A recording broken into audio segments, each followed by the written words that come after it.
السلام علیکم ورحمۃ اللہ وبرکاتہ۔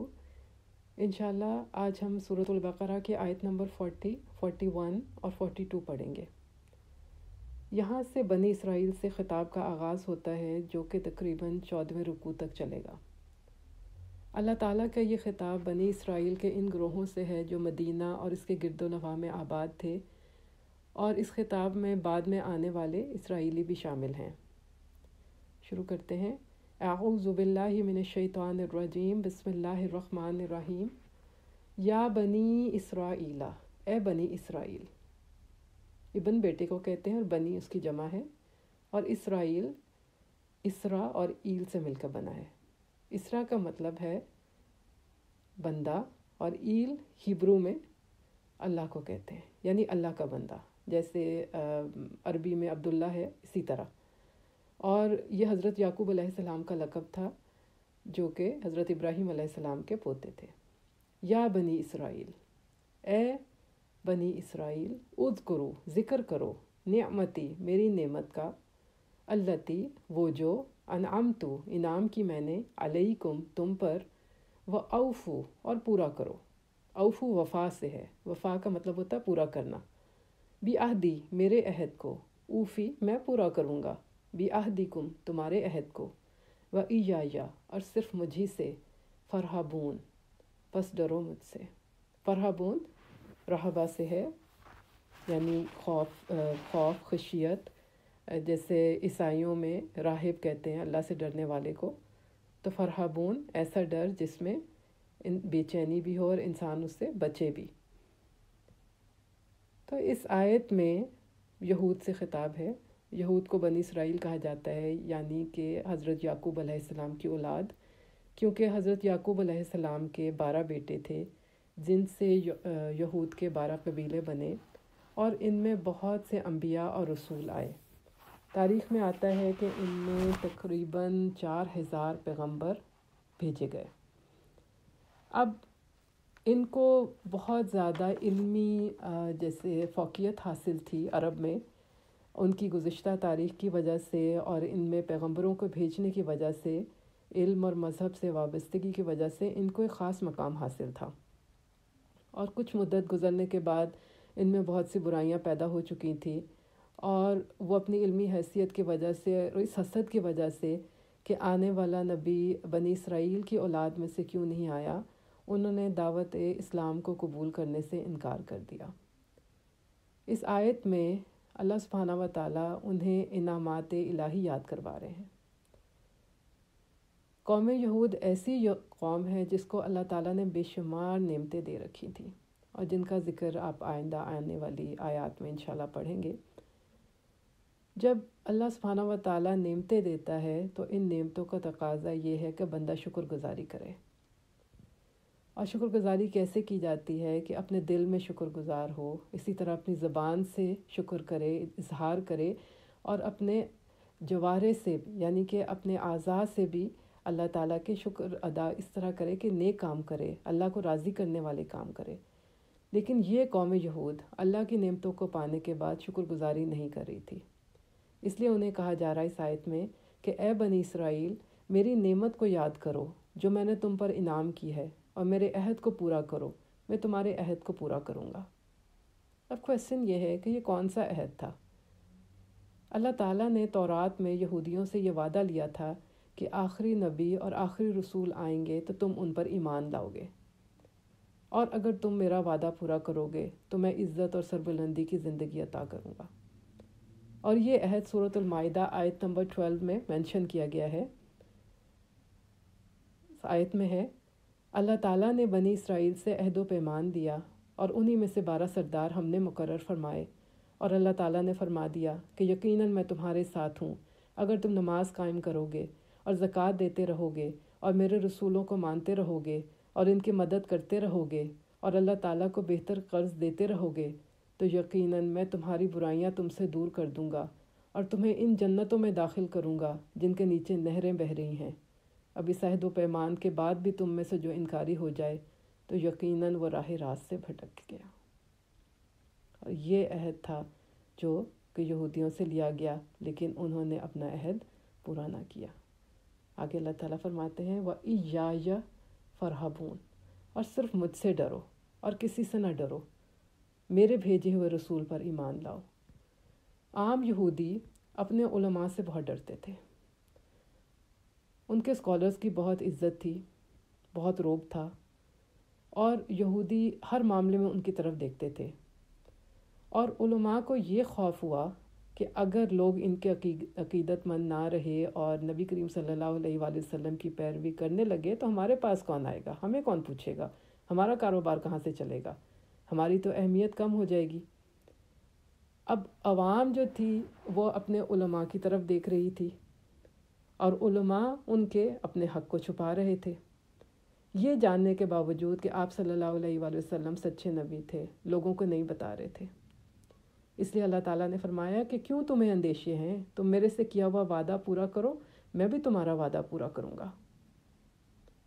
اگلی آیت میں اللہ تعالیٰ فرماتے ہیں وَآمِنُوا، اور ایمان لاؤ، بِمَا، اس پر جو، انزلتُ، میں نے نازل کیا، میں نے، مصدقاً، تصدیق کرنے والا ہے، لما، اس کے جو، معکم، تمہارے پاس ہے، وَلَا تَكُونُوا، اور نہ تم ہو جاؤ، اول، سب سے پہلے، کافرین، انکار کرنے والے، بھی، اس کا، وَلَا تَشْتَرُوا، اور نہ تم بیچو، بِآیاتی، میری آیت کو، ثمناً، قیمت، قلیل، تھوڑی سی قیمت پر میری آیتوں کو مت بیچو۔ اشترو ہوتا ہے شرع کا مطلب ہوتا ہے خریدنا اور بیچنا، دونوں کے معنی میں ہوتا ہے لین دین کرنا۔ اس لیے اللہ تعالیٰ کہہ رہے ہیں کہ میری آیتوں کا لین دین نہ کرو تھوڑی سی قیمت پر، وَإِيَّايَ، اور صرف مجھی سے، فَاتَّقُونَ، تم ڈرو۔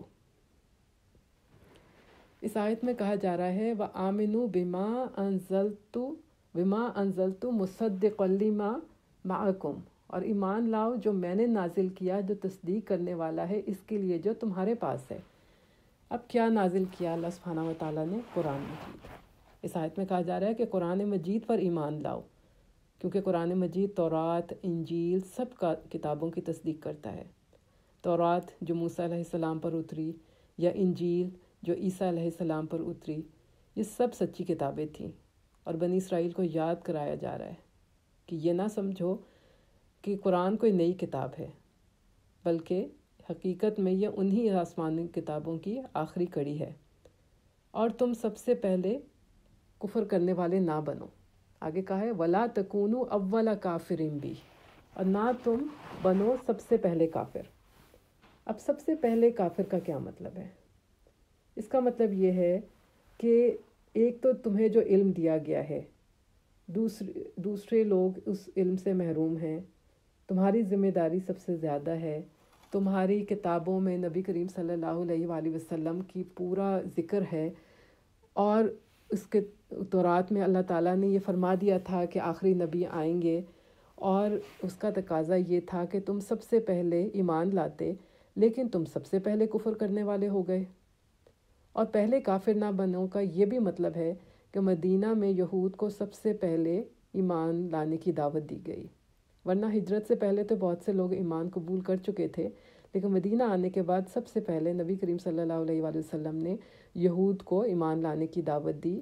اس لیے انہیں تنبیہ کی جا رہی ہے کہ تم سب سے پہلے اولین کافر بن گئے ہو، سب سے پہلے تمہیں دعوت دی گئی اور تم نے انکار کر دیا، اور اسی کی وجہ سے تمہارے بعد میں آنے والے لوگ بھی انکار، جو تمہاری پیروی کرے گا وہ بھی تمہاری طرح ہی کفر کرے گا۔ تو اس لیے کہا جا رہا ہے تم اولین کافر مت بنو۔ اور پھر آگے اللہ سبحانہ و تعالیٰ کہتے ہیں وَلَا تَشْتَرُوا بِآیَاتِي ثَمَنًا قَلِيلًا، اور نہ تم بیچو میری آیت کو تھوڑی قیمت پر، نہ فروخت کرو۔ معاوضے کے لیے حق کو چھپانا، شہرت کے لیے حق کو چھپانا، یا دنیاوی فائدہ کے لیے حق کو چھپانا، یہ سب اللہ کی آیت کو بیچنے کے برابر ہے۔